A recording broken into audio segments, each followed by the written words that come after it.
आप देख रहे हैं प्रेस कॉन्फ्रेंस दिबांग के साथ। इस प्रेस कॉन्फ्रेंस में मेहमान से पूछा जाएगा हर जरूरी सवाल। नमस्कार, प्रेस कॉन्फ्रेंस में आपका स्वागत है। मैं हूं दिबांग। प्रेस कॉन्फ्रेंस में आज मेरे साथ वरिष्ठ पत्रकारों का एक खास पैनल और एक बेहद खास मेहमान, जिन्होंने हाल ही में नरेंद्र मोदी को टक्कर देने के लिए लालू यादव से हाथ मिलाया और फिर राम के मुकाबले वो रहीम को ले आए। उन्होंने रहीम का एक दोहा ट्वीट कर बताया कि वो चंदन हैं और उनसे लिपटने वाले सांप।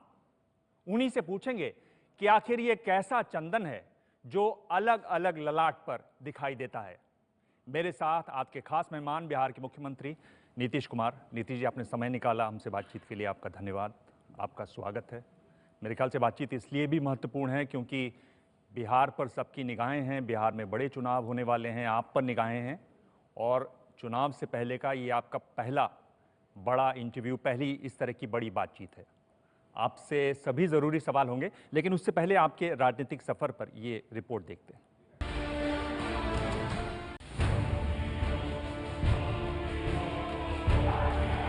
महादलितों के मसीहा जिंदाबाद। छात्र जीवन से राजनीति में आए नीतीश कुमार जेपी आंदोलन से गहरे तक जुड़े रहे, जेल भी गए। जेपी आंदोलन से ही नीतीश ने समाजवादी विचारधारा अपनाई और आज तक वो इसी विचारधारा की राजनीति कर रहे हैं। हम लोग तो सबको साथ लेकर चलेंगे, समाज के सब तत्व की कठिनाई को देखेंगे। बिहार के बख्तियारपुर में स्वतंत्रता सेनानी कविराज राम लखन सिंह और परमेश्वरी देवी के घर नीतीश का जन्म हुआ। बचपन में नीतीश को सब मुन्ना कहकर बुलाते थे। नीतीश ने इंजीनियरिंग की पढ़ाई की और बिजली विभाग में नौकरी से अपना करियर शुरू किया, लेकिन उन्हें नौकरी रास नहीं आई। नीतीश ने राजनीति में रहकर लोगों की सेवा का रास्ता चुना।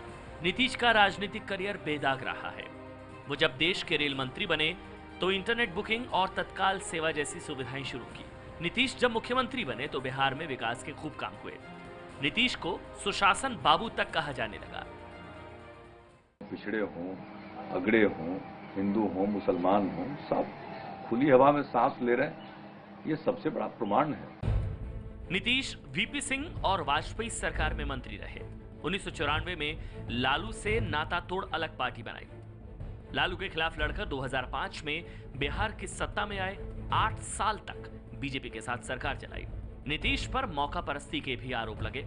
गुजरात दंगों के बाद 11 साल तक बीजेपी के साथ रहे, लेकिन मोदी के नाम पर नाता तोड़ लिया। भारतीय जनता पार्टी के साथ वर्षों का संबंध टूटा, इसकी जिम्मेवारी भारतीय जनता पार्टी की।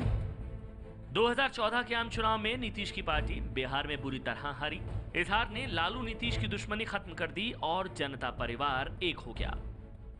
ये कोई थर्ड फ्रंट जैसी बात नहीं है।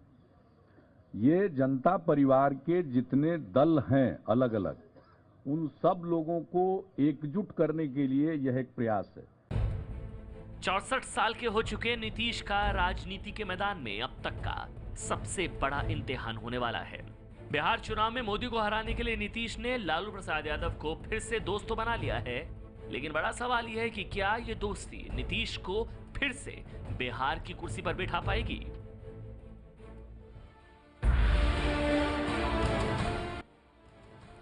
आप बड़े ध्यान से देख रहे हैं नीतीश जी। ये बताइए कि मुन्ना के तौर पे आपकी जो पहली दूसरा तस्वीर, उपाय थोड़ी नीतीश जी, मुन्ना के तौर पे जो आपकी पहली तस्वीर, आपको याद है कौन किस साल की थी, क्या उम्र रही होगी आपकी? आपकी पहले पहली कौन फोटोग्राफ? तस्वीर खींचता था? हम तो एक छोटे कस्बे में पैदा हुए थे और हमारे पिताजी गांव में पैदा हुए थे।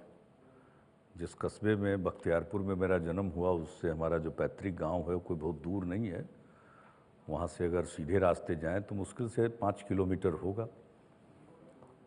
तो उन दिनों कोई तस्वीर खींचने की परिपाटी तो थी नहीं। जब कॉलेज में आइडेंटिटी कार्ड पहली बार बना, मेरी समझ से तब पहली बार तस्वीर खींची गई होगी। चलिए सीधे इस पर आते हैं। क्या आपको लग रहा है कि ये चुनाव आप जीत पाएंगे? क्यों नहीं जीतेंगे, जरूर जीतेंगे। आपको लग रहा है कि ये जो चुनौती है चुनाव की, ये कितनी राजनीतिक है नीतीश जी और कितनी व्यक्तिगत है?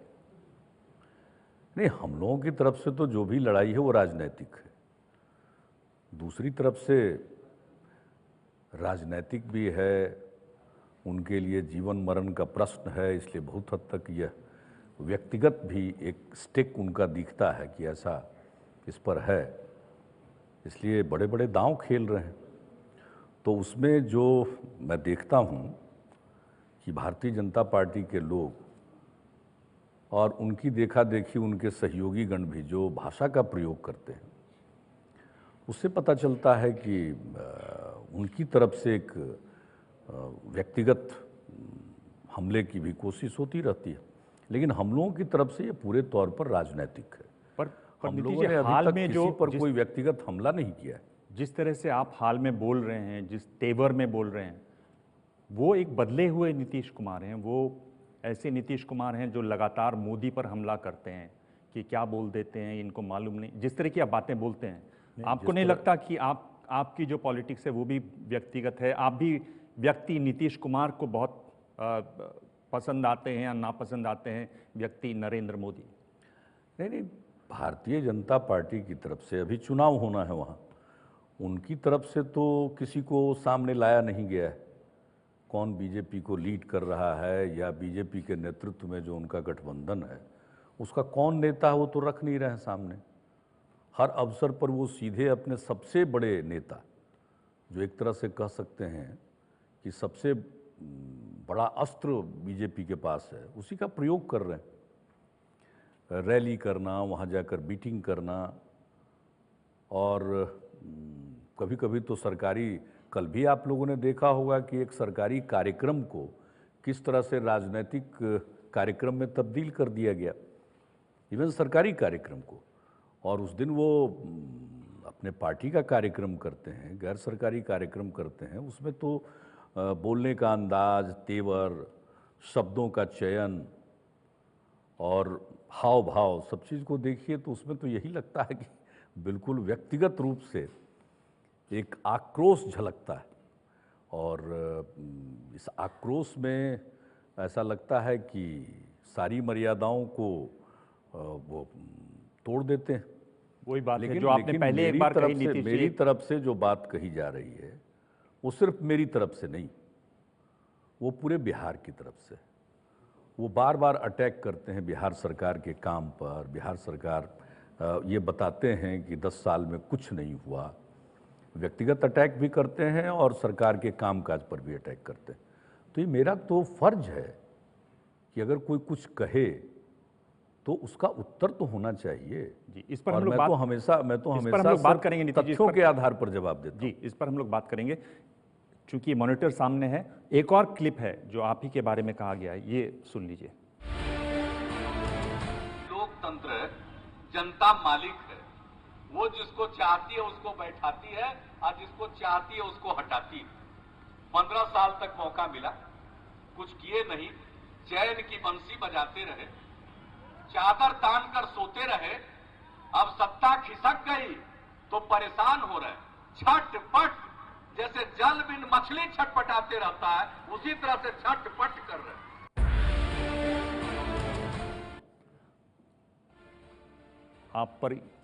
आपने लालू यादव से अब हाथ मिला लिया, पहले आप लालू यादव के बारे में ऐसी बयान बोलते थे। ये ठीक है, लालू यादव की जो राजनीति थी उसके खिलाफ थे।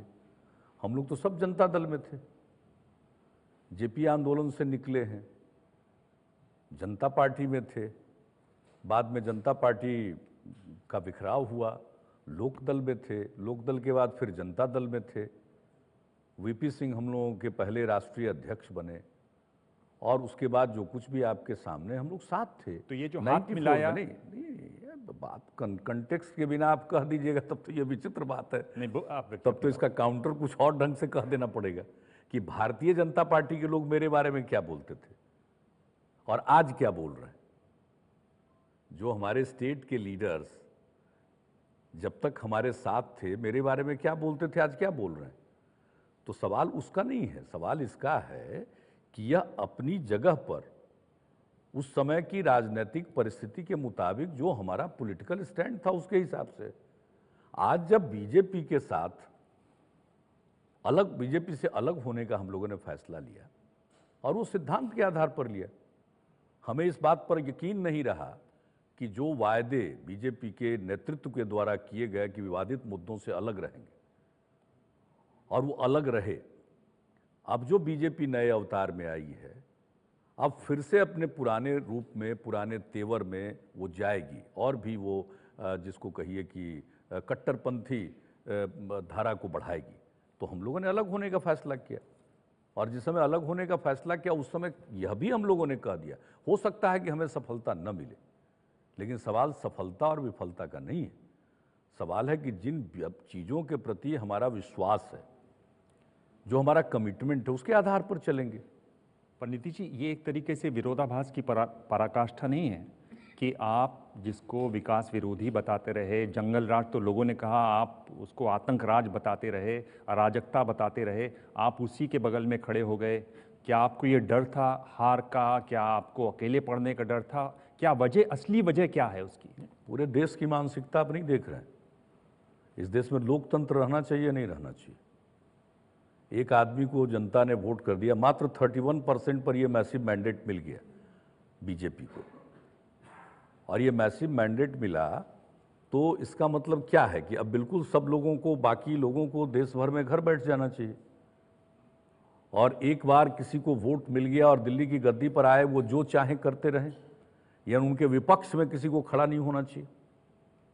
हम लोगों की कोशिश है कि आज जो केंद्र की सत्ता में है उनके खिलाफ जितनी पार्टियां हैं, अधिकतम गोलबंदी हो लोगों की, और हम लोग इस धारा पर चल रहे हैं। संभव है कि हमारे कई मुद्दों पर मतभेद रहें, और मतभेद अगर नहीं होते तो 1994 में जनता दल से अलग होकर हम समता पार्टी क्यों बनाते? मतभेद थे, उन रास्तों पर चले। लेकिन आज जो राजनीतिक परिस्थिति उत्पन्न हुई, इस राजनीतिक परिस्थिति में देश के सामने एक बहुत जबरदस्त संकट आया। अगर हम लोग इसके बारे में कि कल क्या आपने कहा, उन्होंने आपके बारे में क्या कहा, फिर मिल कैसे गए, इसी चीज़ के उलझन में पड़े रहेंगे तो शायद कोई सशक्त विपक्ष का निर्माण नहीं हो पाएगा। और मुझको तो ऐसा लगता है कि ये सवाल जानबूझकर इसलिए उठाए जाते हैं कि कालांतर में बीजेपी के खिलाफ कोई सशक्त गोलबंदी न हो सके। क्योंकि ऐसा क्यों है, मैं इसलिए इस नतीजे पर पहुंचने को बाध्य हो रहा हूं कि ऐसा क्यों है कि मेरे और लालू जी के बातों में जो एक दूसरे पर हम लोगों ने आक्षेप किया उस दौर में जब हम एक दूसरे से अलग थे, उसी को क्यों हाईलाइट सिर्फ किया जाता है? इसको क्यों नहीं हाईलाइट करते हैं कि कल बीजेपी ने क्या कहा था? अब आज मैं एक बात उदाहरण देना चाहूंगा, मुझे ये अवसर जरूर आप दें। प्रश्न पूछा, आज जिस प्रकार से बीजेपी के लोग कर रहे हैं, थाली खींच लिया तो कल कहा गया कि साहब चेक लौटा दिया। ये कब की घटना है? 2010 के जून की घटना है। 12 जून 2010 की कोई घटना है, और उसके बाद आता है विधानसभा का चुनाव। जो भारतीय जनता पार्टी इन दोनों घटनाओं के बाद जेडीयू के साथ चुनाव लड़ती है और मेरे नेतृत्व में लड़ती है, घोषित नेतृत्व है, उस समय सब ठीक था।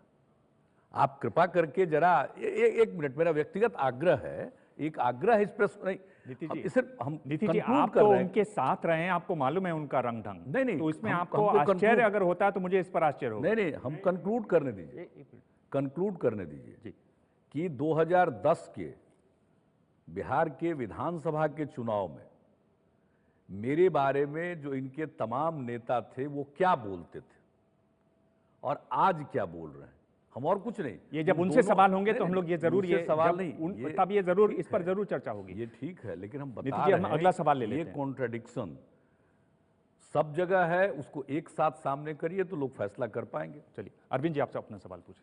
नीतीश जी, मेरा ये कहना है कि आप अभी भी देश में शायद सबसे मुश्किल लड़ाई लड़ रहे हैं, इसीलिए बिहार चुनाव पे सबकी नज़र है। और इस लड़ाई में जो 3 ताकतें हम लोग मानते हैं कि 25 साल में मुल्क में उभरी हैं बड़ी तेज़ी से, मंडल, कमंडल और बाजार, तो इसमें से मंडल सिर्फ आपके साथ है, मोदी जी के साथ कमंडल भी है, मंडल भी है और बाजार की ताकत भी उनके पीछे है। तो इससे आप किस तरह लड़ेंगे? हम तो लड़ रहे हैं।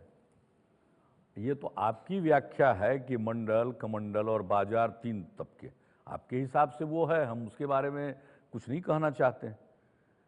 लेकिन देश बहुत आगे बढ़ा है और एक चीज आप जान लीजिए कि समस्या ये है कि राजनीति में नित्य जो नई परिस्थितियां उत्पन्न हो रही है और जो नए ट्रेंड डेवलप होते चले जा रहे हैं, उसको हम दरकिनार करके पुरानी चीज़ों पर ही व्याख्या करते हैं। यही काम आप लोग भी करते हैं और यही काम पॉलिटिकल पार्टी में भी सोच चलती रहती है। लेकिन आप अगर गौर से देखेंगे तो प्रत्येक चुनाव में एक अलग चीज़ उभर कर आती है। अगर उसको एक वाक्य में कहें तो मैं तो देख रहा हूं लैंग्वेज ही नहीं, ग्रामर बदल रहा है। हर एक चुनाव का ग्रामर अलग हो जा रहा है और हम दूसरे किसी और भाषा के ग्रामर पर जो नए चुनाव होंगे उसके बारे में आप सोच रहे हैं।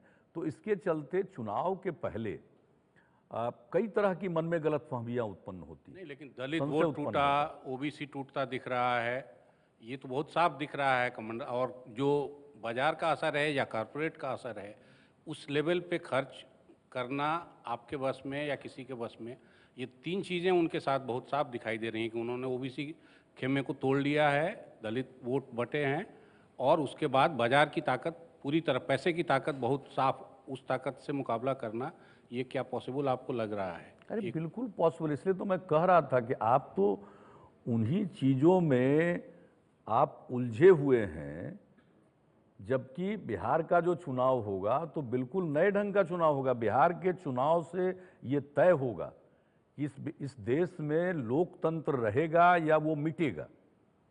एक बड़ी चीज़ तय होने वाली है और आप तो उलझ गए हैं जातीय समूहों में, बाजार का पैसा, मंडल कमंडल, इसमें उलझे हुए। हम लोगों को मालूम है कि उनकी ताकत क्या है। उनकी ताकत कॉरपोरेट ताकत की ताकत है, उनकी ताकत है सत्ता में है, कुछ भी कह सकते हैं, घोषणा कर सकते हैं। उनकी ताकत है एक धार्मिक उन्माद पैदा करने की, उनमें शक्ति है, वो है। और दूसरी बात है समाज में विभाजन पैदा करने की उनकी जो शक्ति है।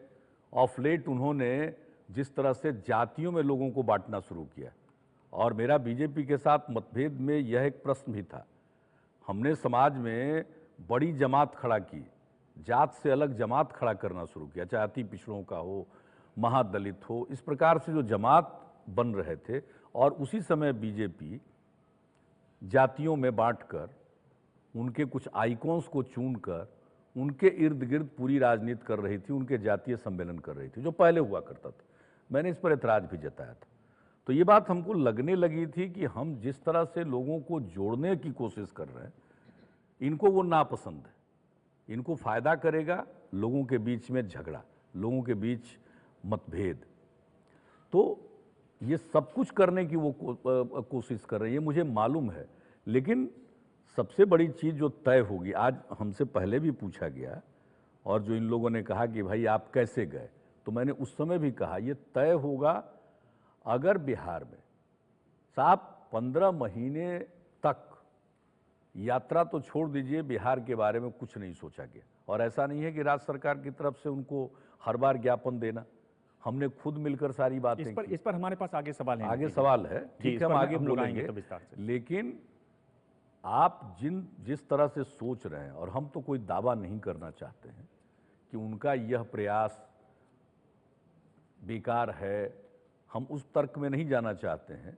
लेकिन मुझको भरोसा है कि बिहार में जो काम हुआ है पिछले 10 वर्षों में, जिसको भी अब वो झुठला रहे हैं, तो ऐसी परिस्थिति में लोगों ने जो कुछ भी देखा है, झेला है, वो सिर्फ बाजार की ताकत, कुछ जातियों के बीच झगड़ा और धार्मिक आधार पर पोलराइजेशन हम देख रहे हैं वहाँ। देखिए, एक चीज़ मैं आपको बता देना चाहता हूँ, आप लोगों को भी मालूम ही होगा, बिहार में कोई बड़ा वो सांप्रदायिक दंगा नहीं करा सकते, क्योंकि हम लोग बहुत अलर्ट हैं, सामाजिक स्तर पर भी अलर्ट हैं और प्रशासनिक स्तर पर भी अलर्ट हैं।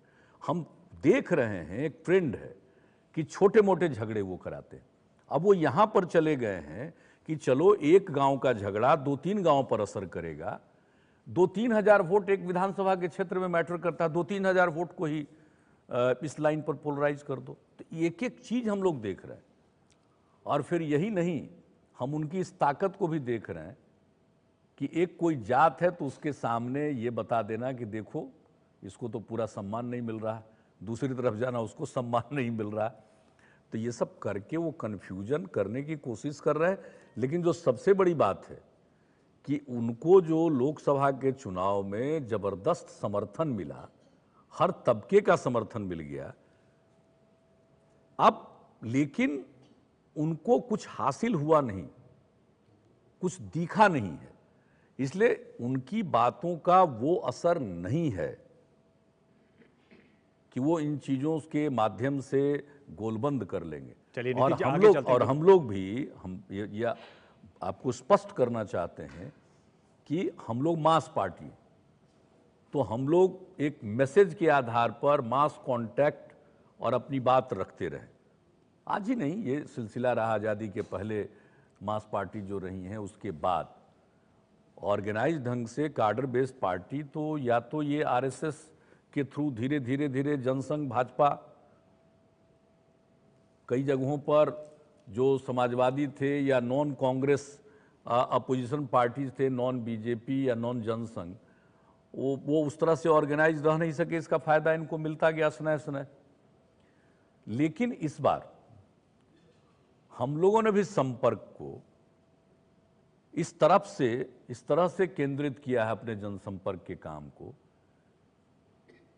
कि हम लोग भी सिर्फ मैसेज नहीं बल्कि उसके साथ जबरदस्त जनसंपर्क के आधार पर हम लोग काम कर रहे हैं। नीतीश जी, आप बात कर रहे थे, आपके एक और सहयोगी हैं, उनकी एक बात और सुन लेते हैं। इसने बड़ा भारी षड्यंत्र किया है बिहार में। नीतीश कोई फैक्टर नहीं है। नीतीश ने लोकतंत्र का गला दबाया, प्रलोभन देके हमारे एमएलए का जाली काम करके किया। अभी हम जा रहे हैं असेंबली या फिर राजभवन, अब पूरे बिहार में हम इसको छोड़ेंगे नहीं। हम तो जो आप कह रहे थे कि लोकतंत्र का गला ये दबा रहे हैं, वही बात लालू यादव भी कह रहे हैं। इस तरह के क्लिपिंग्स आप 2 ही लाए हैं, हम ही आपको 50 भेज देंगे, तो ये आपको 50 भेज देंगे। ये पूरा का पूरा एक्सरसाइज मीनिंगलेस है, मैं कह रहा हूं। नीतीश जी, इसका मीनिंग इसलिए है क्योंकि आप इसी व्यक्ति के साथ खड़े हुए हैं। हाँ, यही आज आपके सहयोगी हैं, यही आप तीखी बातें आपने भी की, उन्होंने भी की। कैसे विश्वास करें कि ये आगे एक साथ मिलकर चलेंगे? क्यों नहीं लोग विश्वास करें? ये मैं जानना चाह रहा हूं, बताइए कैसे विश्वास करें? विश्वास इसलिए करेंगे कि आज की जो परिस्थिति है, यानी लोग एक एक बात को समझ रहे हैं, ना। मौका तो दे दिया देश में, और जब मौका दे दिया तो जितने वायदे किए वो सब वायदे पूरे हो गए। हर गरीब आदमी को मुफ्त में 15 से 20 लाख रुपए यूं ही मिल गए, 100 दिन के अंदर सारा पैसा आ गया। किसानों को लागत पर 50% मुनाफा जोड़कर न्यूनतम समर्थन मूल्य मिल गया, 3 बार घोषित हो गया। बेरोजगारों को, नौजवानों को बड़ी संख्या में रोजगार मिल गया। वो तो जो एक एक चीज कही गई है और जिसके आधार पर लोग आकृष्ट हुए थे, तो लोगों के सामने है ना। तो इस पूरी परिस्थिति में लोग भी, बहुत सारे लोग जिन्होंने वोट दे दिया, अब वो अफसोस कर रहे हैं। और उस परिस्थिति में उन्हें चाहिए कि सब लोग गोलबंद हों, अलग अलग लड़ेंगे तो लोगों में गलतफहमी होगी। इसलिए ये जो गोलबंद हम लोग हुए हैं, अपने तमाम पुराने एक दूसरे पर कही गई बातों के बावजूद इसलिए इकट्ठा हुए हैं कि एक पूरी मजबूती आ सके और उनके विरोध में कई खेमे लोगों के बीच में जाएंगे, अपनी अपनी बात कहेंगे, वोट का बिखराव न हो, इस बिखराव को रोकने के लिए। चलिए, ये आखिरी बार नहीं है कि आप इसका जवाब दे रहे हैं, ये सवाल आपको घेरेगा लगातार। संगीता, आप अपना सवाल पूछें। हम घेराएंगे तब ना। नीतीश जी, मेरा बड़ा सीधा सा सवाल है आपसे कि लालू प्रसाद यादव आपके लिए एसेट हैं या लाइबिलिटी, और इसी से जुड़ा हुआ कि उनके और राबड़ी देवी के 15 साल के शासन को, उसका आकलन आप किस तरह से करते हैं, जब बिहार के विकास की बात हो या कानून व्यवस्था की हो? आज वो विषय ही नहीं है। विषय इसलिए है 15 साल के शासनकाल के बाद बिहार में चेंज आया, हम लोग आए, आज पूरी स्थिति बदल गई है। लेकिन आप उसका आकलन किस तरह से एक आदमी 15 साल पहले, 10 साल पहले का सोच नहीं रहा। ये बहस मीडिया में ही है और मीडिया के माध्यम से ही ये कहे कोशिश हो रही है। इसमें कोई दम नहीं है। और बिहार में भाजपा से अलग जितने वोट हैं उनमें आपस में बिखराव न हो, उसको रोकने के लिए एक सशक्त, जिसको कहिए कि आधार बनाने के लिए सब लोगों के लिए, ताकि लोगों को लगे कि नहीं यह विकल्प है। नीतीश जी, ये और सवाल यह विकल्प बिहार से शुरू होकर देश भर में एक ट्रेंड होगा कि ऐसे तमाम लोग, ये कोई मामूली ट्रेंड नहीं है। आप लोग इसके कॉन्ट्रडिक्शन को उभार रहे हैं। ये हम जानते नहीं हैं कि लालू जी जानते नहीं। और आप एसेट और लायबिलिटी की बात कर रहे हैं। ये एसेट लायबिलिटी कह करके कि कुछ कह दीजिए, सवाल उसका है ही नहीं। इन सब बातों के बावजूद हम सब लोग गोलबंद हुए हैं। देश स्तर पर एक सशक्त विपक्ष का निर्माण हो। और मैं मानता हूं कि लोकतंत्र में जिनका भी विश्वास है। अच्छा, आप लोग तो आज इतना पूछ रहे हैं, हमको ये बताइए कि तब तो जेपी ने जो जनता पार्टी का गठन किया, ये सब लोग तो मोर्चा बनाने को तैयार थे। और मोर्चा का प्रयोग गुजरात में इमरजेंसी के पहले सफल भी हुआ था राज्य में, जनता मोर्चा। बावजूद उसके इमरजेंसी में जेपी ने कहा कि एक दल बनना चाहिए। कौन कौन लोग शामिल थे? कांग्रेस वो भी थी, सोशलिस्ट भी थे, जनसंघ भी थी। अब आप जरा बताइए कि वो जो कॉन्ट्रडिक्शन था, हम लोगों के बीच में तो कोई आइडियोलॉजिकल कॉन्ट्रडिक्शन नहीं है, हम लोगों के बीच में काम करने के नजरिए का है। आइडियोलॉजिकल कॉन्ट्रडिक्शन तो नहीं है। वहां जरा बताइए जनसंघ, नहीं, ये प्रश्न आना ही चाहिए। अगर आप 25 साल पीछे ले जा रहे हैं तो व्हाई नॉट 35 इयर्स? आप 40 साल पहले क्यों नहीं ले जाते हैं? जेपी ने एक ऐसी पार्टी, जनता पार्टी बनवाई, और जिसको कितना जबरदस्त, 4 राज्य को छोड़ करके देश में सब जगह वो कंप्लीटली, एक सीट कांग्रेस को नहीं मिली। नीतीश जी, आपको 10 साल पीछे इसलिए ले गए क्योंकि एक बार आप लोग दोनों साथ में हैं, और इसलिए बिहार के लिए ये जानना ज़रूरी है, बिहार के लोगों के लिए, कि आप उस शासनकाल को किस तरह से देखते हैं। क्योंकि अगर आप वापस सत्ता में आते हैं तो आप दोनों, जाहिर सी बात है, मिलकर सरकार चलाएंगे। ये लोगों को ये कोई जानते नहीं है क्या? सारे लोग जानते हैं। कोई नया जानेंगे क्या? न हमको नया जानेंगे, न लालू जी को नया जानेंगे। लेकिन आज आप बताइए कि आज भी जो हमारी सरकार वहां है, इस सरकार को आरजेडी का सपोर्ट है, इस सरकार को कांग्रेस पार्टी का सपोर्ट है, इस सरकार को सीपीआई का सपोर्ट है,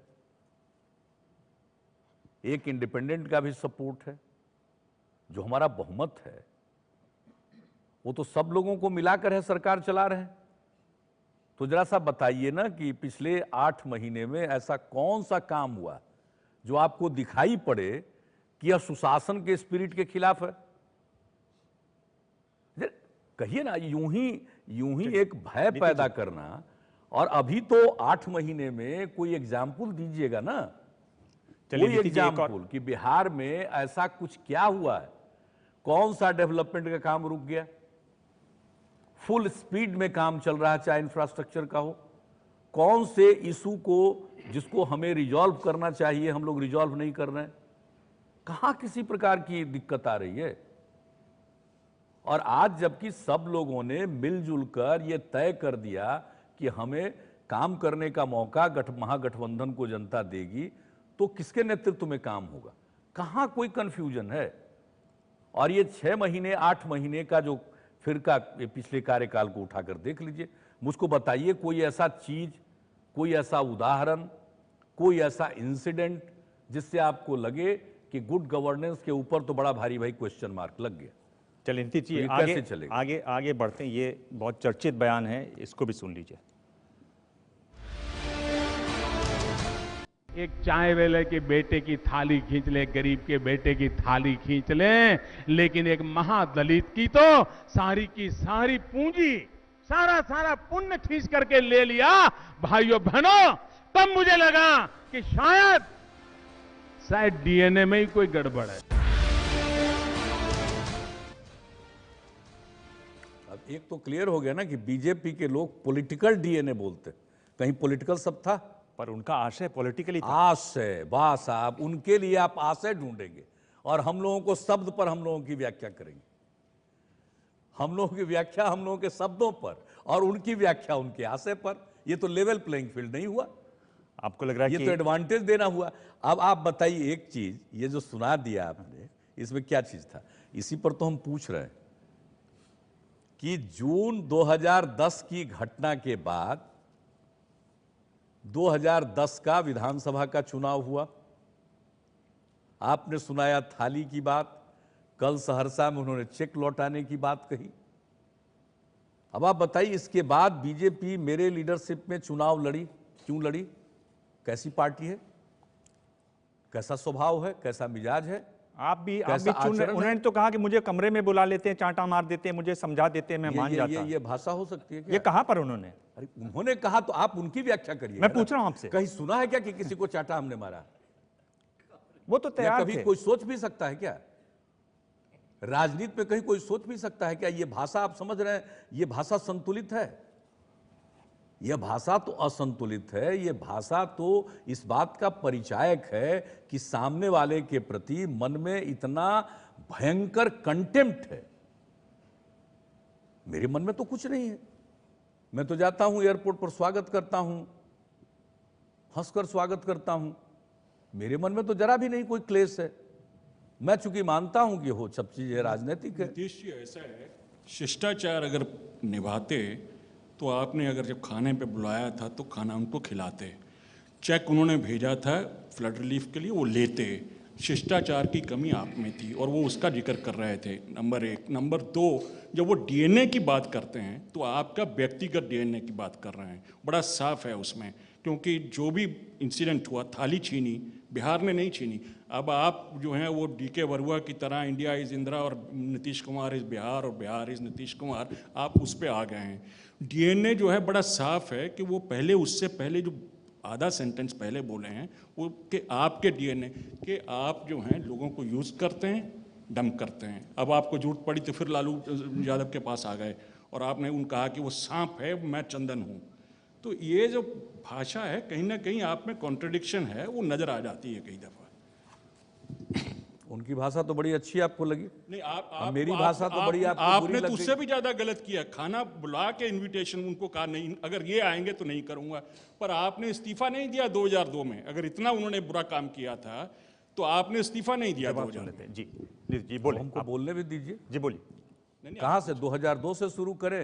नहीं, या डीएनए वाले आप ये कह रहे थे 10 साल जो लालू यादव का रिकॉर्ड है वो इरेलेवेंट है, पर 2002 रेलेवेंट है आपके लिए। ठीक, जवाब ले लेते हैं जी। पूरा एक एक प्रश्न जो आपने छेड़ा है उसका जवाब दे दें। एक बात मैं आपको साफ बता दूं कि जो भोज कैंसिल हुआ है वो बीजेपी का निर्णय था। आप चाहे इस चीज के लिए वहां तो बैठे हुए थे नहीं आप। जो चीजें छपी, हम लोगों ने इसके बारे में कुछ नहीं कहा। हमने अभी असेंबली में भी इस बात का जिक्र किया। ये उन लोगों ने छोड़ा, हमारी तो पूरी तैयारी हो गई थी। और मेरा नहीं था, जेडीयू की तरफ से था। वो कोई बिहार के मुख्यमंत्री या बिहार सरकार की तरफ से भोज नहीं था, वो जेडीयू की तरफ से आयोजित था। तो एक तो यह है, और दूसरी बात है 5 करोड़ के चेक की बात कही। मैंने पहले ही कह दिया, जब वो पटना गए अपने पार्टी के नेशनल एग्जीक्यूटिव की मीटिंग में, आपने विज्ञापन देखा, याद है आपको? आपको याद नहीं होगा, क्योंकि याद रखना नहीं चाहिएगा। उन्होंने 5 करोड़ रुपया 2008 में भेजा था। कोसी ट्रेजेडी हुए 2008 में। 2010 में विज्ञापन निकालते हैं कि गुजरात ने विपत्ति के काल में बिहार की सर्वाधिक सहायता की। कोई भी राज्य में अगर आपदा आती है तो दूसरे राज्य से मदद जाती है। कोसी आपदा में भी 5 करोड़ उन्होंने भेजा, उससे भी काफी ज्यादा राशि सबने भेजी सीएम रिलीफ फंड में। लेकिन उनका यह कहना, जो मदद करता है वो उसका विज्ञापन नहीं छपवाता। आज तक इस देश में कोई इतिहास नहीं है कि किसी भी राज्य सरकार ने आपदा की परिस्थिति में किसी दूसरे राज्य में मुख्यमंत्री राहत कोष में कुछ राशि भेजी हो तो इसका विज्ञापन छपा हो कि विपत्ति की घड़ी में आपने दिया। ये कौन सा भारतीय संस्कृति के अनुकूल है? देने वाला कभी इस बात को कहता है? लेकिन उनका संस्कार जो भी था, इस बात की मुझे तकलीफ हुई कि भाई यहां तो हजारों करोड़ रुपए कोसी आपदा में खर्च हुए और जहां तक सीएम रिलीफ फंड है, कल ही मैंने फिगर दिया 250 करोड़ आए, इनके 5 करोड़ लौटाने के बाद भी, और सीएम रिलीफ फंड के माध्यम से भी कोसी ट्रेजेडी में अलग काम हुआ। पर इनका ओरिजिनल सवाल ये देखिए, नहीं बात को अगर पूरे पर्सपेक्टिव में नहीं रखा जाएगा तो पता चला कि कोई चीज बिला वजह चस्पा कराई जाती है। बिल्कुल नहीं होगा ऐसा। जिस भाषा का कोई दूसरे लोग प्रयोग करें वो ठीक है, नहीं, पर और इनका इनका सवाल ये था कि तक क्या ऐसी कौन सी भाषा का प्रयोग किया क्या जो इंडिया ऐसा लगे कि अशिष्टता है? क्या इंडिया इज इंदिरा? नहीं, बात पूरी हो जाने दीजिए, बीच में अगर छेड़िएगा तो नहीं, बोलिए पूरी हो ही नहीं पाएगी। बोलिए नीतीश जी आप। इन्होंने 5 सवाल किए और इसी पर मैंने कहा कि ये घटना कब की है? 2010 की घटना। उसके बाद विधानसभा का चुनाव हुआ। वो चुनाव मेरे लीडरशिप में लोग लड़े, जेडीयू के साथ लड़े। क्यों लड़े अब वो बताएं। आप उस समय चुनाव लड़ लिए, उस चीज को आप भूल गए और आज उसको इन्वोक कर रहे हैं। आखिर आपके इरादे क्या? आपने कहा 2002 की गुजरात की घटना गुजरात की थी, हम लोग तो अटल जी के नेतृत्व में थे। अटल जी ने क्या कहा था? राजधर्म का पालन करना चाहिए। अब उनकी पार्टी में जो भी हो, श्रद्धेय अटल जी की बात कितनी चली नहीं चली, हम उस विवाद में नहीं जाना चाहते हैं, लेकिन हम अटल जी के नेतृत्व में थे। हम लोग का जो अलायंस था, समता पार्टी या जेडीयू, अटल जी के नेतृत्व वाले एनडीए का अंग था। अटल जी का तो उसमें दोष नहीं, अटल जी ने तो सुझाव भी दिया था, हम लोग उनके साथ थे।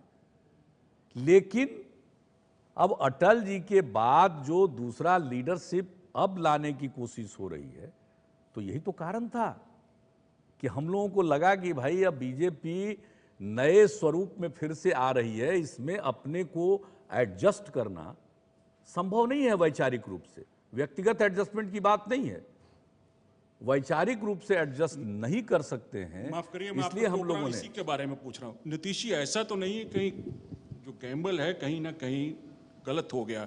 आपने ये सोचा कि मैं एनडीए की तरफ से विरोध करूंगा और अडवाणी जी अंदर से करेंगे और मोदी जी को रोक लेंगे? नहीं, ऐसा है कि अडवाणी जी के प्रति हम बड़ी इज्जत करते हैं। अडवाणी जी के प्रति मेरे मन में इज्जत का भाव है, लेकिन अडवाणी जी भारतीय जनता पार्टी के नेता हैं और आपने बड़ा अच्छा भी सरकार सोचा कि भाई जो हमारे यहाँ की संस्कृति है, स्वभाव है, बड़ा अच्छा संस्कृति का तो परिचय बीजेपी में भी दिया ही जा रहा है। 2 आदमी से 86 आदमी पर पहुंचाने वाले आदमी जिनके नेतृत्व में, जिनके संगठन क्षमता से हुआ और आगे बढ़ते बढ़ते कहाँ पहुंचे लोग।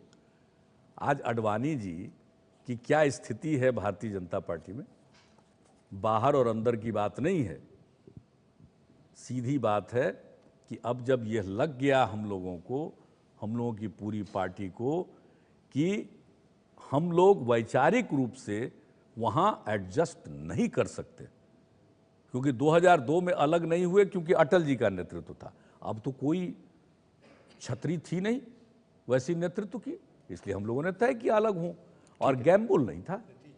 भाई वैचारिक रूप से कोई निर्णय लिया जाता है तो उसको जुआ थोड़ी कहते हैं, कोई दांव पर थोड़ी लगाते हैं, होता है।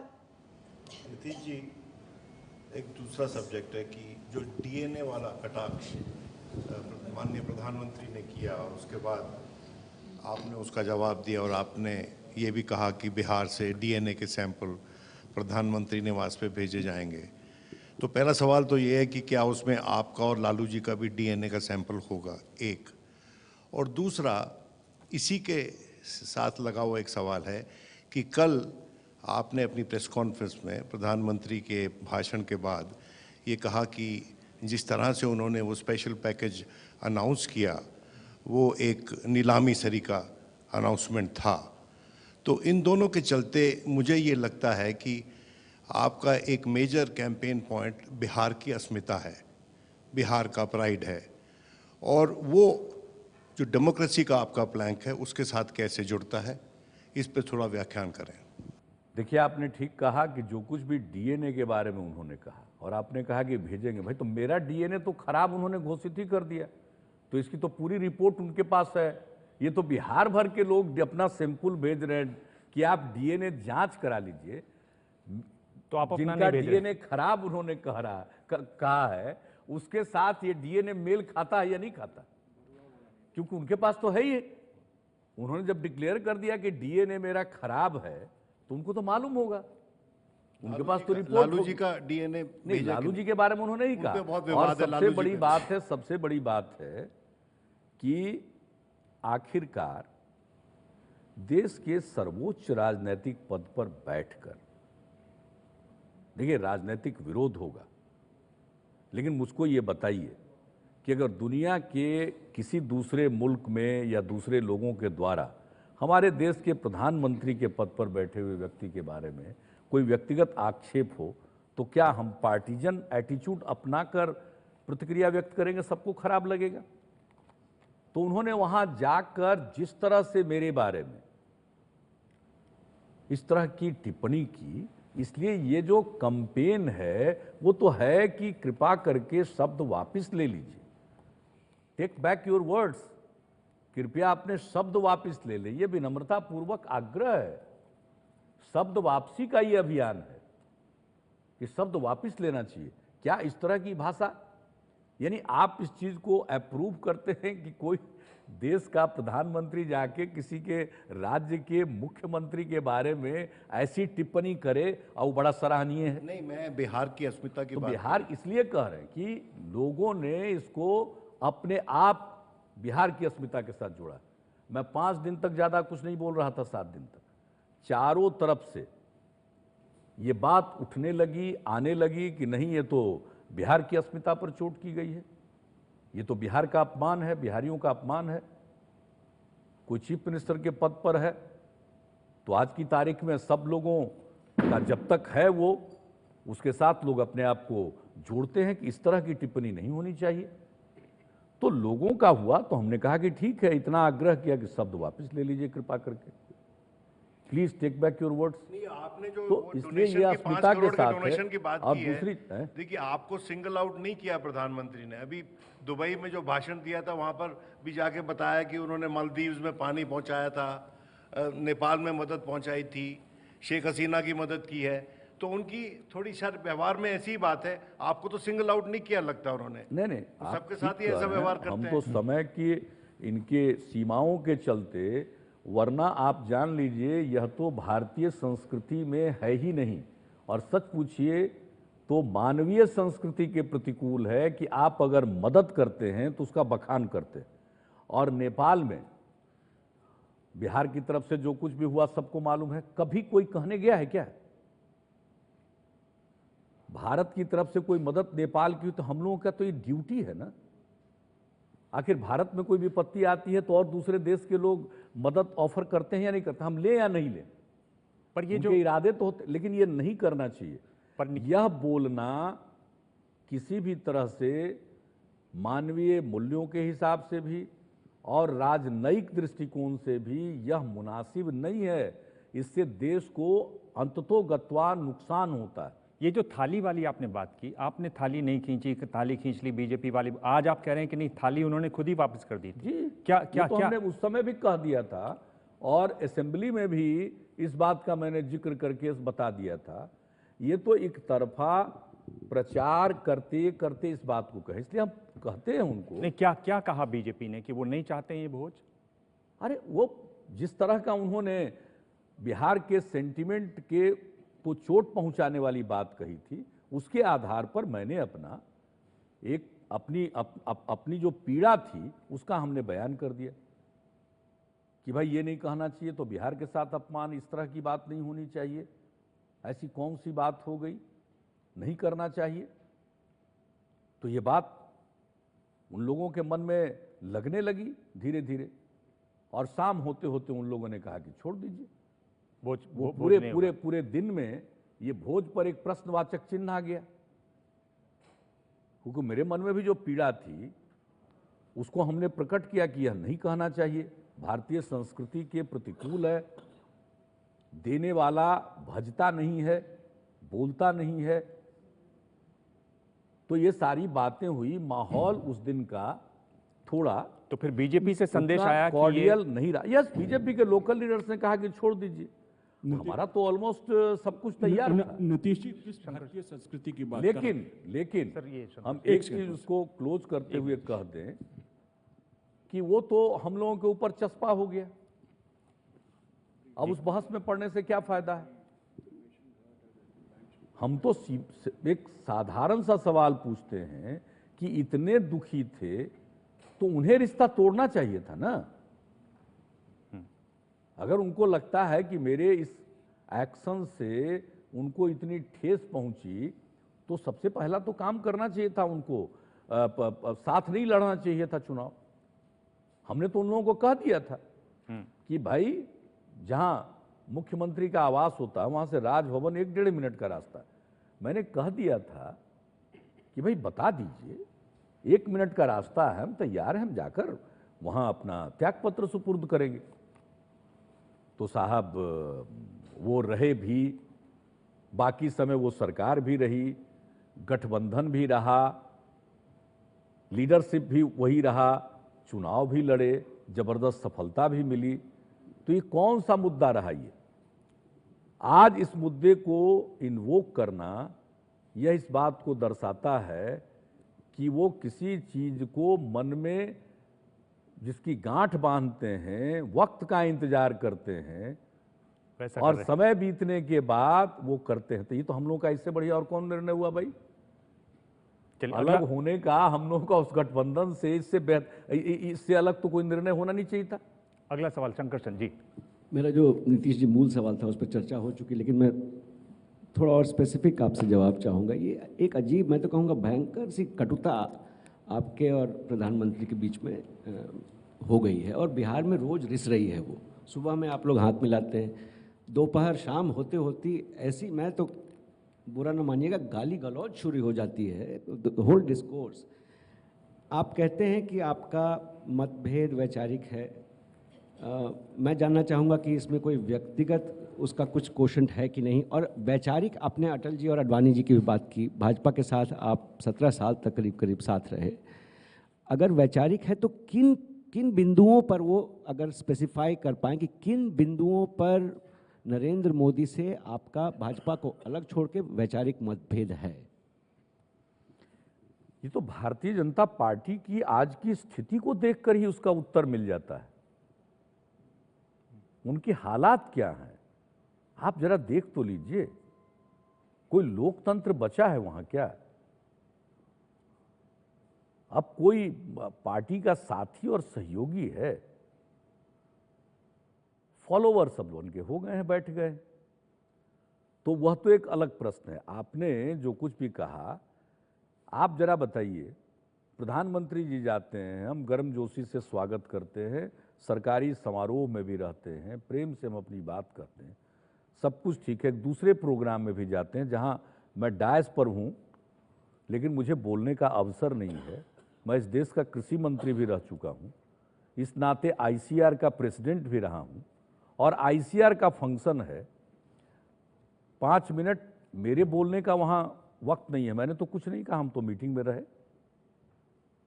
इसके बावजूद रहे, विदा कर दिया, मुजफ्फरपुर में गए।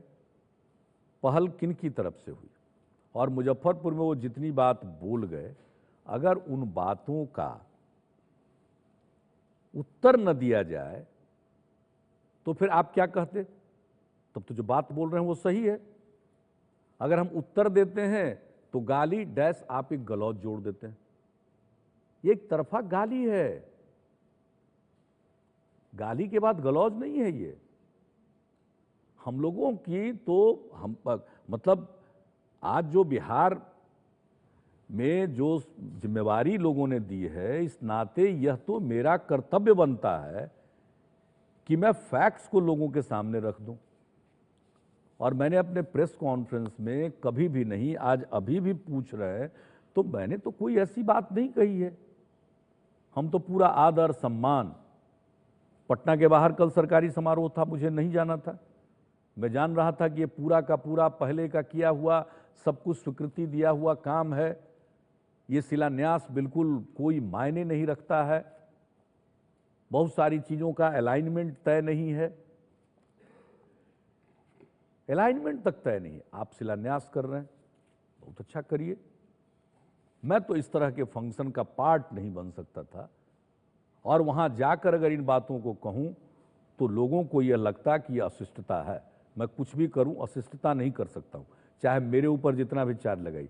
अब क्या क्या कहा गया साहब, सरकारी मंच से क्या कहा गया?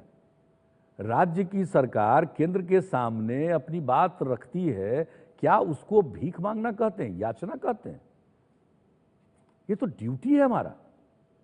कोई भी केंद्र की सरकार में रहेगा, अगर हम राज्य की जिम्मेवारी संभाल रहे हैं तो हम केंद्र के सामने अपनी बात रखेंगे ही। ये याचना है, ये तो हक की बात है, अपने प्रॉब्लम्स को रखना। लेकिन जिस अंदाज में कहा गया, जैसे लगता है कितना, जिसको कहिए कि डेनिग्रेट करके वो सारी बातें कही गई। चलिए आप बताइए, तो मेरा निर्णय तो बिल्कुल सही था ना कि वहां हम उस कार्यक्रम में नहीं गए। अब आप कल्पना करिए कि इस तरह की बात होती है, फिर आप पब्लिक मीटिंग करते हैं, रैली करते हैं अपने पार्टी का उस दिन, और जो कुछ भी बात बोलते हैं, अगर फैक्ट्स को हम लोगों के सामने, तथ्यों को नहीं रखें तो क्या हम अपनी ड्यूटी को निभाते हुए पाए जाएंगे? तो मेरा कर्तव्य है, मेरी तरफ से कोई तीखापन नहीं। नीतीश जी, इसमें तो आपकी मैं प्रधानमंत्री ऑफिस का, पद का सम्मान करता हूं। जनता जिनको भी बिठाए हम वो सम्मान करते हैं। अच्छा आप बताइए, कल की 1 मिनट का समय दे दीजिए, कल की जो मीटिंग थी, उस मीटिंग के बाद धन्यवाद ज्ञापन में क्या कहा गया? सरकारी मीटिंग का केंद्रीय राज्य मंत्री श्री राजीव प्रताप रूढ़ी ने कहा कि प्रधानमंत्री जी ने इतना दे दिया, अब आपको भी देना है, कम से कम 10 करोड़ वोट या ऐसा कुछ बोला शब्द कि वो जरूर दे दीजिए। तो हमने कहा कि भाई बोली लग रही है क्या? इस तरह से कोई राज्य को हमको याचक कह रहे और खुद कह रहे 50,000 करोड़, 60,000 करोड़, 70,000 करोड़, 80,000 करोड़, 90,000 करोड़। जरा बताइए, ये कोई तरीका है? तो कृपा करके मैं विनम्र प्रार्थना करूंगा कि हम लोगों का कोई योगदान नहीं है, मैं तो सिर्फ आईना दिखा देता हूं, जो कि मेरा कर्तव्य है। अगर मैं इस जिम्मेवारी को नहीं संभाले रहता तो मेरा कोई गरज नहीं था, लेकिन आज तो मुझको करना ही पड़ेगा, और वह भी तो हो गया ना। ये सो कॉल्ड पैकेज हो रहा था, तो पुरानी चीजों की रीपैकेजिंग है, कुछ भी नया नहीं है, कोई बजटरी प्रोविजन नहीं है, प्रोजेक्ट्स का शिलान्यास होता है, अलाइनमेंट तक तय नहीं रहता है, तो आप उसको क्या कहेंगे? इन बातों को बता देना, तथ्य को सामने रख देना, तो यह तो हमारी ड्यूटी है। इसमें तो आपकी लाइन है नीतीश जी, याचना नहीं अब रण होगा, ये आप लाइन ये कई बार लिख चुके हैं। अरे भाई, लोकतंत्र में जो चुनावी रन होता है वो तो होता ही रहता है। लेकिन अगर चुनावी युद्ध है तो युद्ध के मैदान में युद्ध के भी कुछ नियम होते हैं, युद्ध के भी कुछ नियम होते हैं। युद्ध के जो नियम हैं अंतर्राष्ट्रीय स्तर पर, उसका भी तो उल्लंघन हो रहा है। चलिए, बात सिरे से गई बिल्कुल जी, अलग हटके। जी नीतीश जी, ये बताइए, चुनावी मौसम है और मोदी जी पैसों की बारिश कर रहे हैं वहाँ पर बिहार में, अगर आप चुनकर फिर वापस आते हैं मुख्यमंत्री बनकर, आप इसको कैसे इंश्योर कीजिएगा कि ये जो पूरा फंड है, आप उसको जो भी कहें कि ये पहले से घोषित था नहीं था, इसका सदुपयोग हो? ये मैं खुद बिहार से हूँ, ये पहली बार नहीं है कि जब बिहार को कोई स्पेशल प्रोविज़न दिया जा रहा है या स्पेशल ग्रांट दिया जा रहा है, लेकिन ग्राउंड पे उसका आज तक कोई असर दिखा नहीं। तो ये आप कैसे इंश्योर कीजिएगा कि इसकी यूटिलिटी सही हो, इसकी आउटकम सही हो? तो इसके लिए आपने क्या सोच रखा है? एक तो सबसे पहले मन से इस भ्रम को मिटा दीजिए कि बिहार में कभी पैसे का सदुपयोग नहीं हुआ। मैं आपको बता दूं, उस एनडीए सरकार का मैं अंग था। जो कहा गया कि अटल जी की सरकार ने 10,000 करोड़ दिया, वो फैक्चुअली करेक्ट नहीं, जो कि कल मैंने बता दिया, इसलिए मैं रिपीट नहीं करना चाहता था। 1,000 करोड़ रुपया प्रति वर्ष 10th 5 ईयर प्लान में बिहार के बंटवारा होने के बाद राज्य को विशेष सहायता दी गई।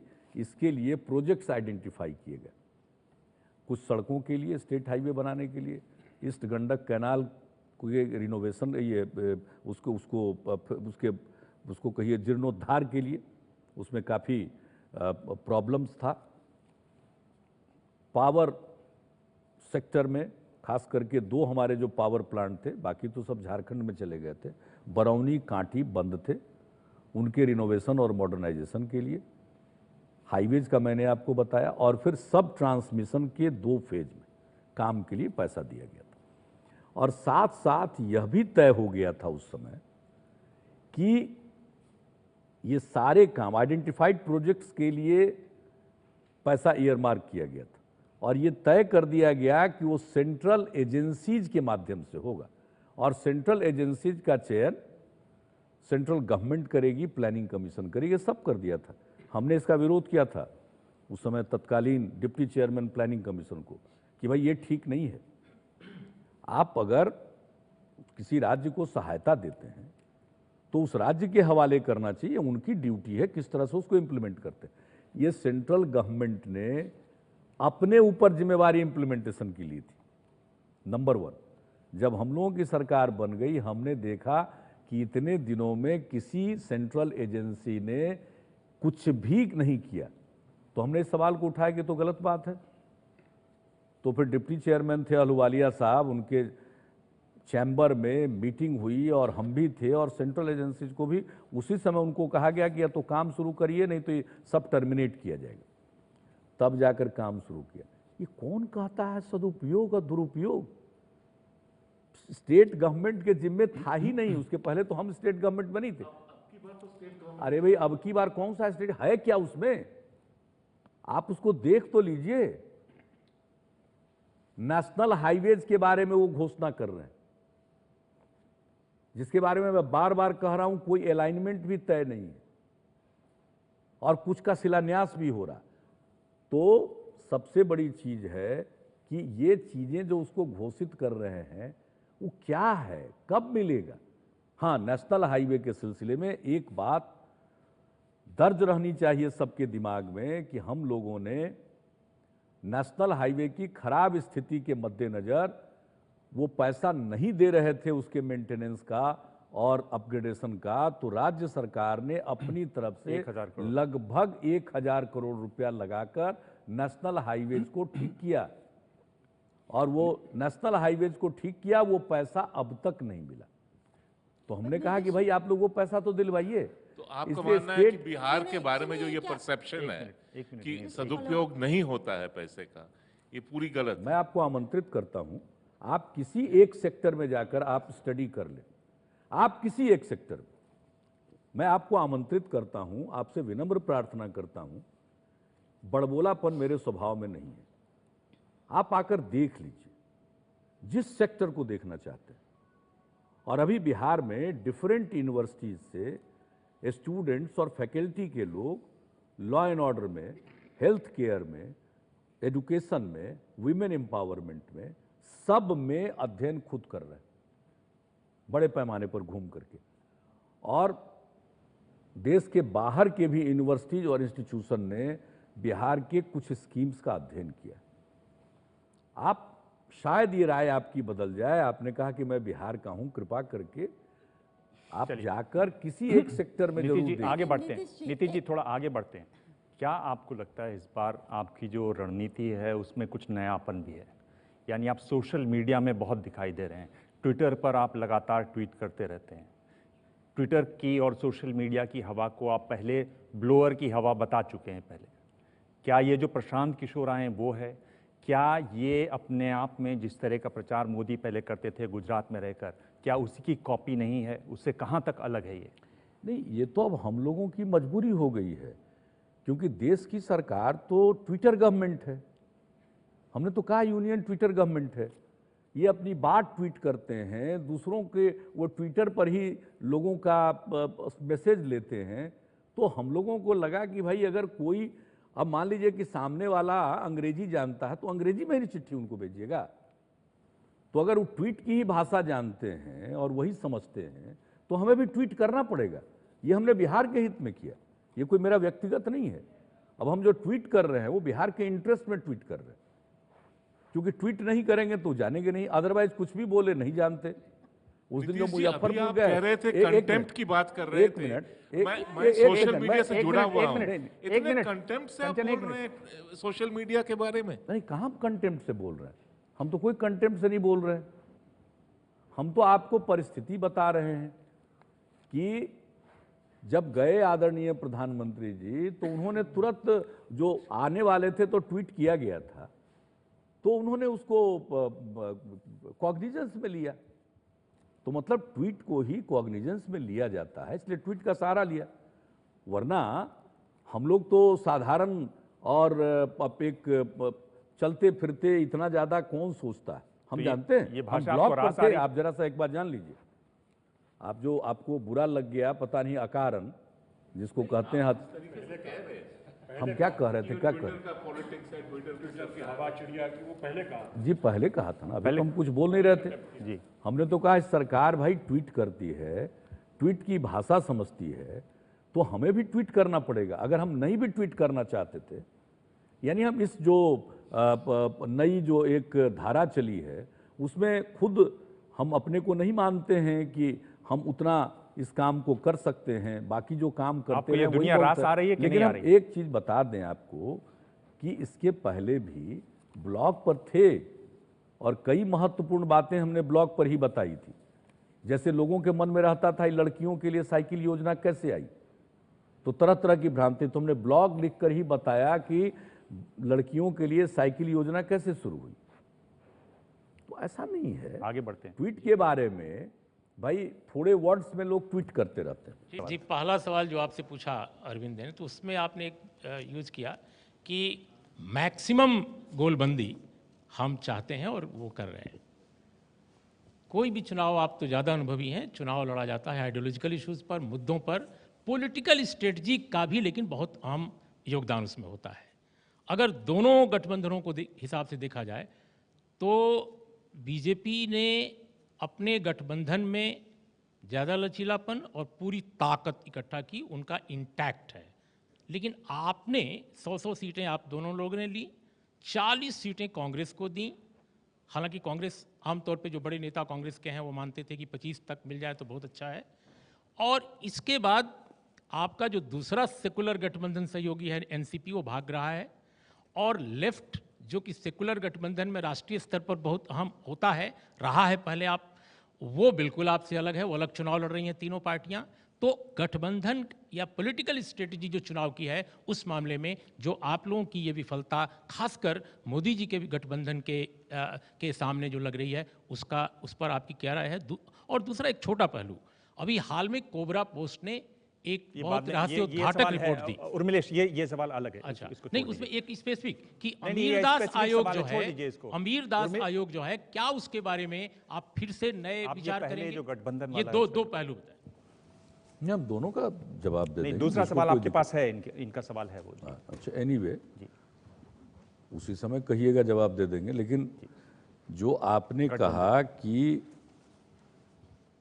लेफ्ट की जहां तक बात है, लेफ्ट ने हम लोगों का गठबंधन ठोस रूप ले सका, इसके पहले ही निर्णय कर लिया था उन्होंने कि वो एक लेफ्ट की जितनी पार्टियां हैं वो मिलकर एक साथ चुनाव लड़ेंगे। उसमें हम लोगों का नहीं, हम तो बल्कि लोकसभा के चुनाव के बाद आए थे और हमने कहा था कि भाई अब अपनी राय हमने बताई थी। और लोकसभा के चुनाव में तो सीपीआई के साथ ही मेरा वहाँ तालमेल था, जेडीयू का। लेकिन यह फैसला लेफ्ट ने ही, और इसका ऐलान भी कर दिया, ये ऐलान सीपीएम सीपीआई के लीडर्स के द्वारा। और वहाँ एक तीसरी पार्टी है, महत्वपूर्ण पार्टी है सीपीआई एमएल, तो उनका तो और पहले से था। तो इसलिए लेफ्ट का जहाँ तक सवाल है, उनका फैसला पहले से था, इसलिए वो उसके बाहर थे। रही बात आपने एनसीपी की बात कही, हम लोगों ने एनसीपी की तरफ से, एनसीपी को अपनी तरफ से नहीं छोड़ा। एनसीपी के लिए सीटें निर्धारित थीं और उनके लिए छोड़ दिया। उन्होंने फैसला किया और जिस तरह के 2 दिन से बयान उन्होंने दिए और एक तरह से ऐलान कर दिया उनके एनसीपी के एक बड़े नेता के द्वारा कि भाई हम महागठबंधन में नहीं रहेंगे, ऐसा नहीं है। और आम परसेप्शन जो इस महागठबंधन को लेकर है वो अपनी जगह पर इंटैक्ट है। लेफ्ट को कुछ जरूरत से या उनकी अपेक्षा से भी ज्यादा सीटें मिली? नहीं, ऐसा कोई जरूरत और अपेक्षा से नहीं, तो बड़ी बातचीत जब होती है सीटों के बारे में। कांग्रेस को 40 सीटें देना क्या सही है? कांग्रेस को आपने 40 सीटें दे दी। हाँ बिल्कुल, क्यों, क्या गलत है उसमें? कांग्रेसी तो खुद नहीं समझ रहे थे 40 हम लोग तो चाहते हैं कि ब्रॉड अलायंस है तो सब कुछ एक ब्रॉड माइंडसेट के साथ करना चाहिए। हम लोगों को कोई अपनी, अब इसके पहले अगर ये सोचेंगे, सीटों के बारे में बहुत अगर सोचने लगेंगे, तब तो कभी कोई अलायंस हो ही नहीं पाएगा। क्योंकि हम लोग काफी ज्यादा सीट लड़ते थे, लालू जी काफी ज्यादा सीट लड़ते थे। एक भी महिला को आपने नहीं लिया। Please don't say that, please don't say that. Nitish ji, इस चुनाव में 2 मुद्दा काफी हावी है। पहला तो ये कि विकास का मुद्दा और दूसरा लालू नीतीश की जोड़ी। पहले का जवाब आप मुकम्मल तौर पर दे रहे हैं और लोग सुन भी रहे हैं, देख भी रहे हैं, लेकिन सवाल ये उठता है कि लालू यादव के साथ जाने की आपकी कौन सी ऐसी मजबूरी हुई कि चारा घोटाला में जिस व्यक्ति को सजा याफ्ता घोषित कर दिया गया, किसी भी सजा याफ्ता के साथ आप खड़ा होना स्वीकार नहीं करते हैं, आपकी इमेज को धक्का लगता है, तो ऐसे में आप अपनी इमेज से कॉम्प्रोमाइज़ कर रहे हैं। क्या कभी आप सोचते हैं कि ये बहुत बुरा कदम हो सकता है? बिहार से विशेष सवाल है। इसके पहले भी सवाल पूछा जा चुका अपने दूसरे अंदाज में। देखिए, ये कोई मेरा व्यक्तिगत प्रश्न नहीं है। प्रश्न यह है, जैसा मैंने पहले बताया कि इस देश में भारतीय जनता पार्टी की जो राजनीति चल रही है, उसके विकल्प में और उसके विरोध में कोई मजबूत राजनीतिक ताकत खड़ी होगी या नहीं। और चूंकि आज बिहार में चुनाव है, बिहार राजनीतिक दृष्टिकोण से बहुत ही अहमियत रखता है, तो बिहार में जो लड़ाई हो रही है, एक तरफ बिहार के लोग वोट करेंगे, बिहार के अपने राजनीति के तौर तरीके, लेकिन इस चुनाव पर देश भर के लोगों की निगाहें टिकी हुई है। तो आखिर देश भर का जो सेंटिमेंट है, एक बीजेपी के पक्ष में सोचने वाले लोग हैं, एक बीजेपी से अलग सोचने वाले लोग हैं। वो जो सेंटिमेंट था, वह सेंटिमेंट है, वो ब्रॉडर यूनिटी का है।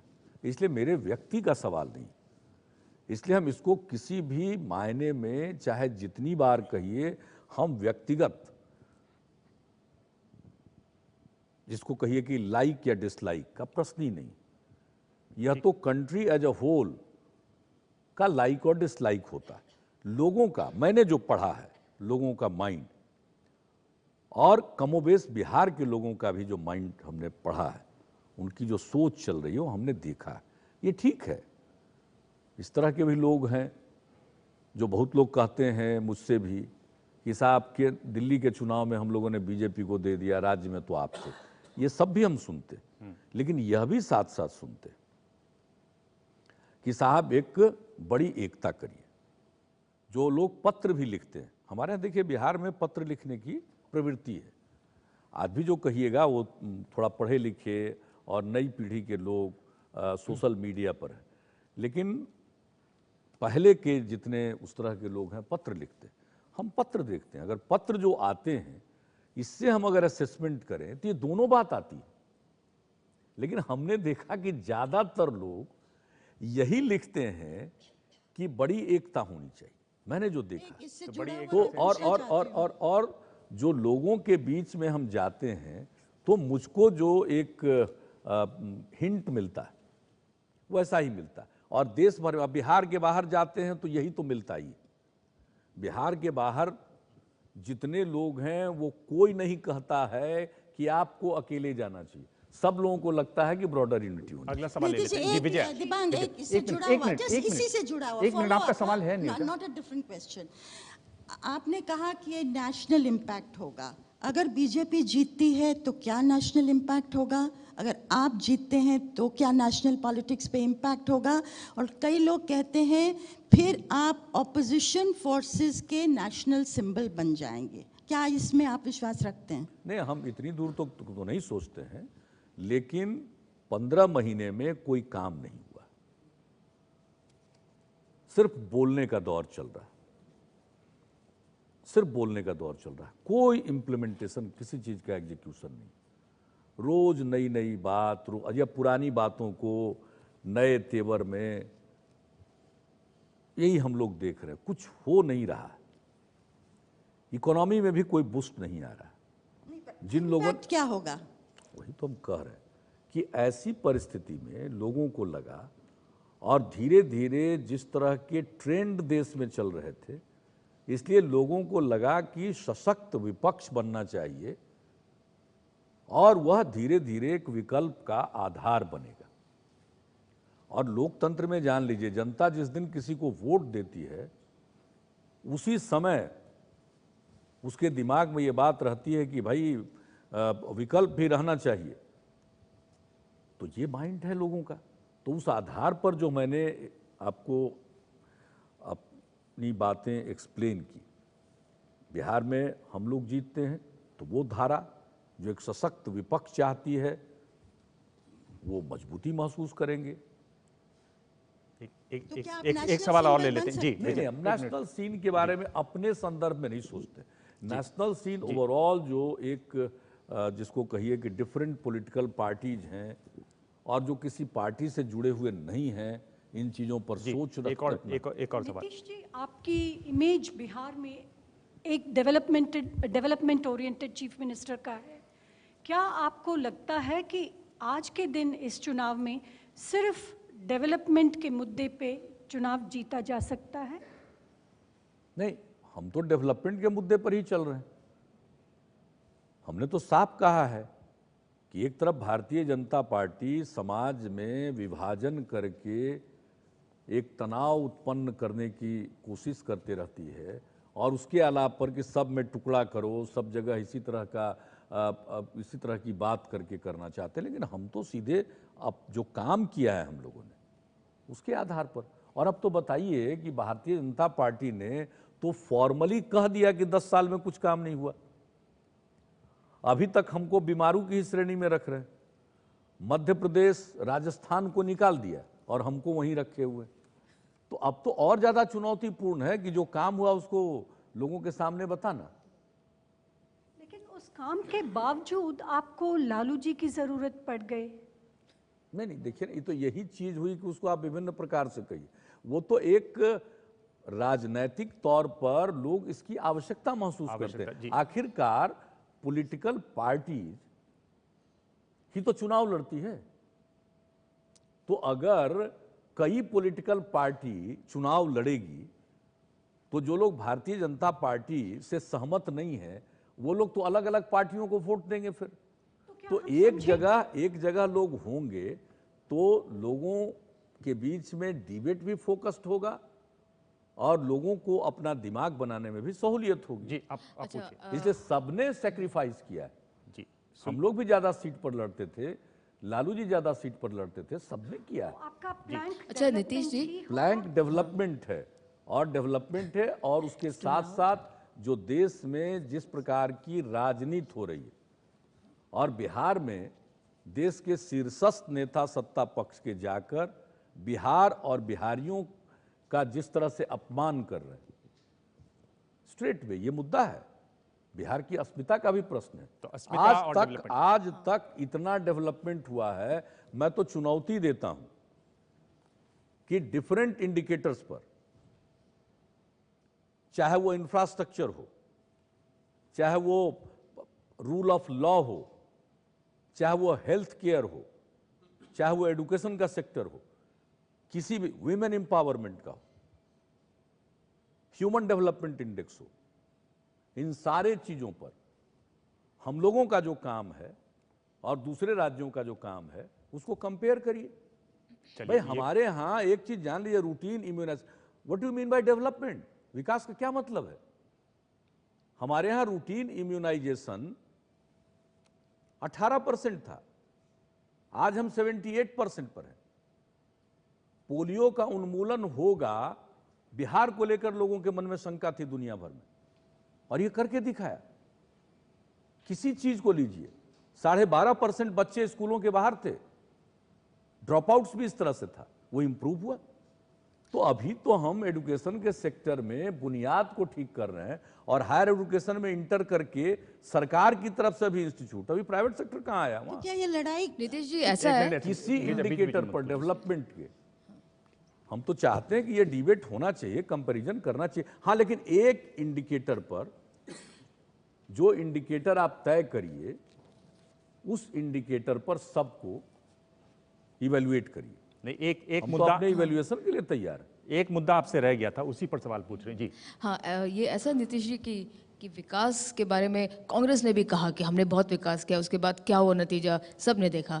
पर इसमें जो है एक सवाल आता है कि आर्थिक तौर पर जो अल्टरनेटिव होना चाहिए, जो विकल्प होना चाहिए, वो स्पष्ट रूप से जो है दिखाई नहीं दे रहा है। उसमें आपकी सरकार, जब आप पहले सीएम थे तो आपने एक भूमि सुधार का आपने वादा किया था, जिसमें एक कमेटी का भी आपने गठन किया था।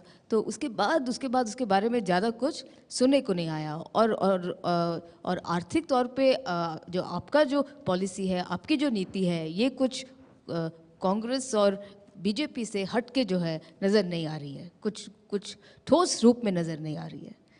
देखिए, हमारा जो डेवलपमेंट का तरीका है वो इंक्लूसिव है। ग्रोथ विथ जस्टिस हमने शुरू से कहा है, न्याय के साथ विकास, और हमने ह्यूमन डेवलपमेंट पर भी जोर दिया है, इंफ्रास्ट्रक्चर पर भी जोर दिया है, और हर सेक्टर में ग्रोथ है।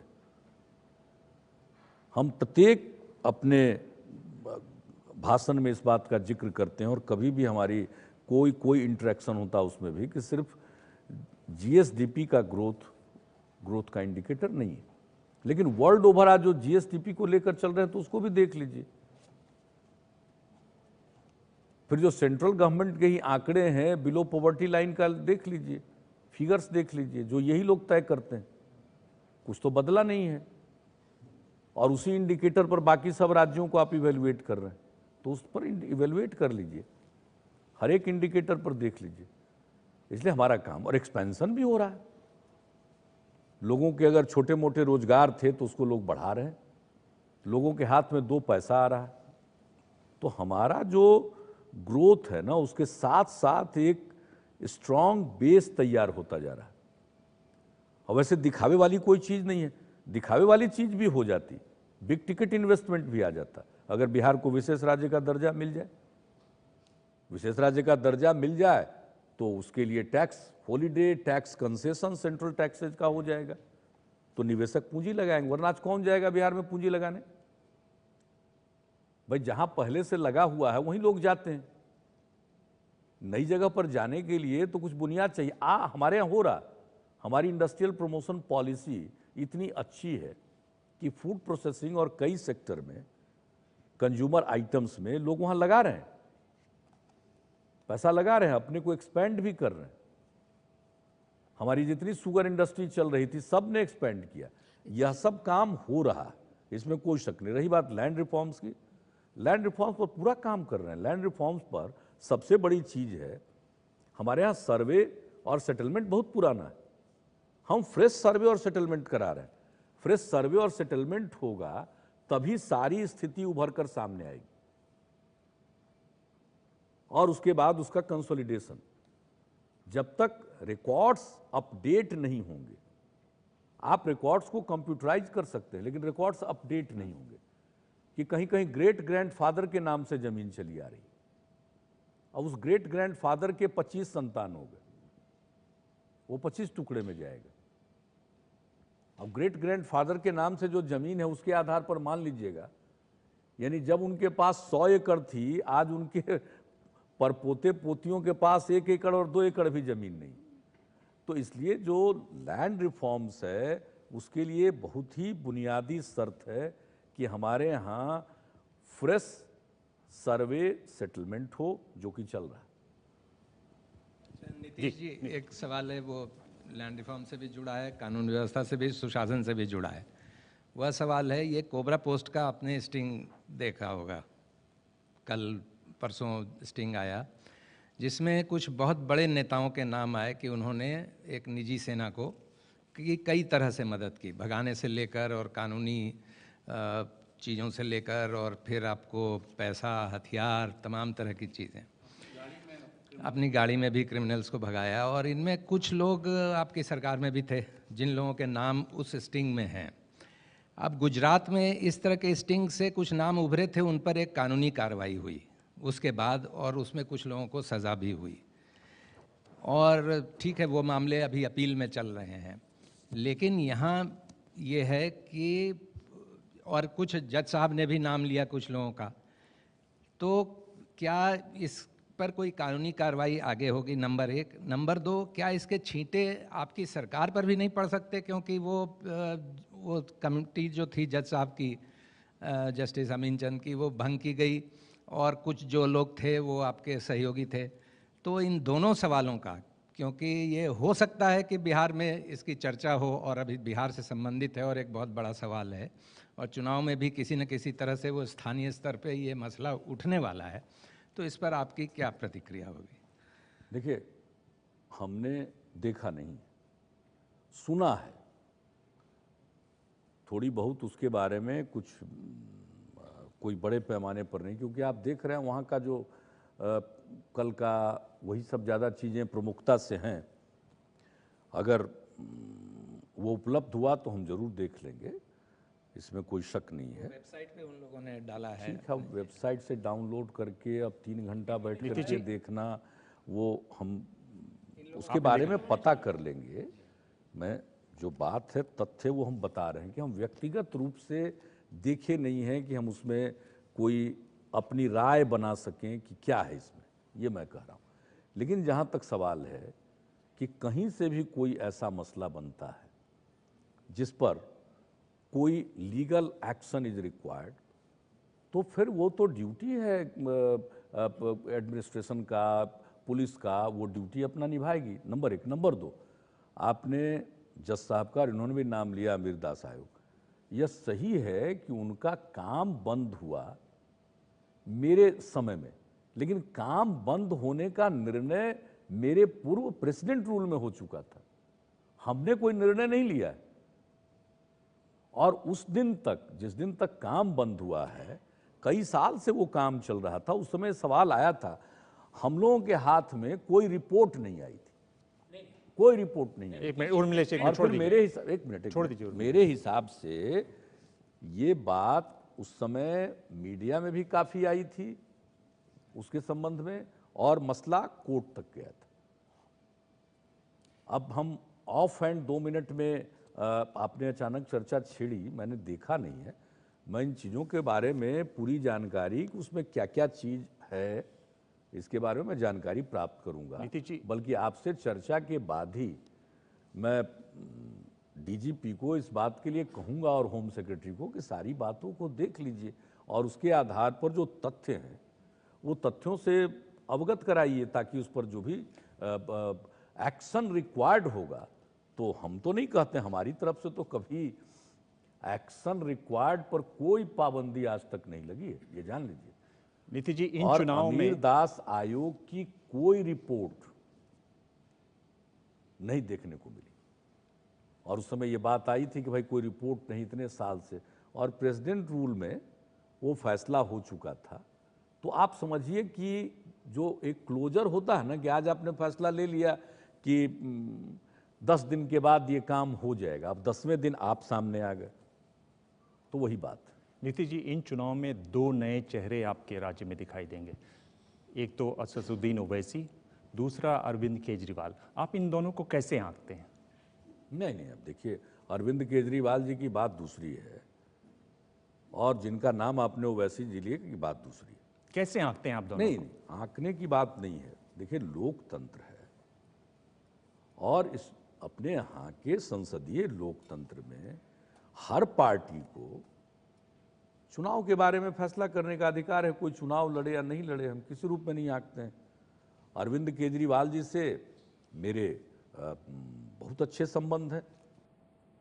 आज जो दिल्ली में केंद्र सरकार की तरफ से दिल्ली सरकार को परेशान किया जाता है, उसको कोई अधिकार न रहे, इतना बड़ा मैंडेट देती है जनता और इतने बड़े पैमाने पर लोग चुनाव प्रचार करते हैं और जो सरकार बनती है उसको आप काम करने नहीं दें और कदम कदम पर बाधा डालें तो वह बात ठीक नहीं।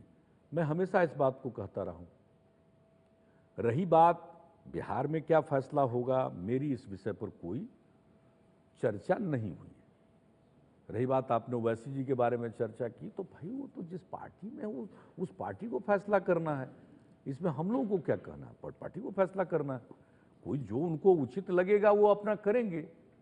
हम इन चीज़ों के बारे में न कभी सोचते हैं और न हम इतना ज़्यादा, हम तो अपना काम बहुत ही फोकस ढंग से क्या आप उनसे गठबंधन बिहार करेंगे? में 10 नहीं, मतलब कोई प्रस्ताव नहीं है, कभी कोई प्रस्ताव आया नहीं, आगे भी इसका कोई प्रस्ताव नहीं है। आप गठबंधन क्या 1 मिनट में इस प्रेस कॉन्फ्रेंस में किसी का करा दीजिएगा?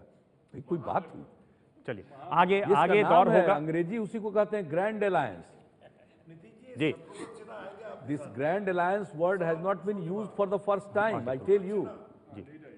जी जी जी, क्या क्या क्या शत्रुघ्न ऑल्सो सर, क्या नीतीश जी, क्या शत्रुघ्न सिन्हा को टिकट देने की बात है, उनकी पत्नी को टिकट देने की कोई बात नहीं? शत्रुघ्न सिन्हा जी की हम इज्जत करते हैं, बिहार में उनकी बहुत इज्जत है और बिहार के गौरव हैं।